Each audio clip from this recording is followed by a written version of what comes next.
Mengapa Mongolia begitu primitif padahal mereka memiliki rata-rata IQ yang sama dengan negara-negara Asia Timur lainnya yang semuanya sangat maju? Rata-rata penduduk Mongolia juga memiliki IQ sekitar 105, sebuah posisi yang mengejutkan.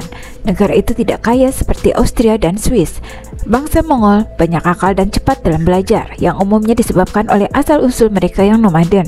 Pengembara harus bertahan hidup dalam kondisi ekstrim dan tak terduga di padang rumput luas, serta mandiri dan punya banyak akal untuk menghadapi kesulitan sehari-hari. Menurut gagasan liberal barat, bahwa rata-rata perbedaan IQ antara ras dan etnis disebabkan oleh lingkungan, bukan genetik.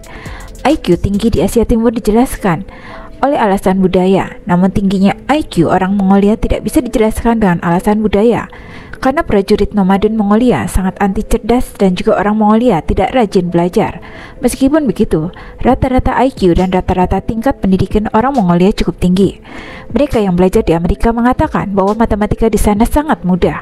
Kecerdasan yang tinggi juga merupakan salah satu alasan utama bangsa Mongol membangun kerajaan terbesar kedua dalam sejarah. Genghis Khan adalah orang yang kejam, namun ia mempunyai kecerdasan yang sangat tinggi. Bangsa Mongol menggunakan kecerdasan yang tinggi untuk membangun kerajaan Mongol pada abad ke-13. Genghis Khan adalah orang yang jenius dalam hal strategi.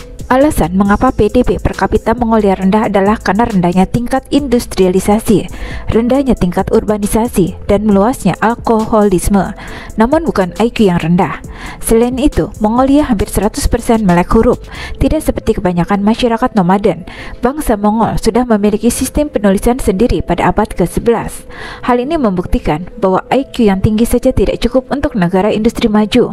Kemungkinan besar pasar bebas dan persediaan modal yang memadai juga diperlukan. Pisang pastinya tidak akan jatuh ke mulut Anda di Mongolia. Aturan praktisnya adalah semakin tak bersahabat lingkungan dan iklim, semakin tinggi pula IQ yang dibutuhkan untuk bertahan hidup. IQ cenderung yang paling rendah di Khatulistiwa, tempat lingkungan yang paling memungkinkan bagi kehidupan, dan meningkat ke arah kedua di arah kutub. Demikian pula, IQ orang-orang di padang rumput, pegunungan, dan pulau-pulau cenderung lebih tinggi dibandingkan orang-orang di lembah, sungai, dan lahan subur. Nutrisi juga mempengaruhi IQ, dan pola makan tradisional Mongolia kaya akan protein yang baik untuk otak. Anda tidak akan dapat bertahan hidup di sana kecuali Anda pintar. Sistem pendidikan Mongolia juga didasarkan pada sistem Rusia kuno. Ini semua tentang matematika, sejarah, seni, olahraga, biologi, geografi, dan kimia. Sepertinya mereka mencoba membuat setiap anak menjadi ilmuwan yang dapat berbicara 4 bahasa dan bermain basket seperti seorang profesional. Tetapi mereka tidak mengajarkan apapun tentang hak asasi manusia, ekonomi, politik, atau kesehatan. Jadi mereka bisa dengan sempurna melakukan sesuatu seperti tes IQ yang membutuhkan logika.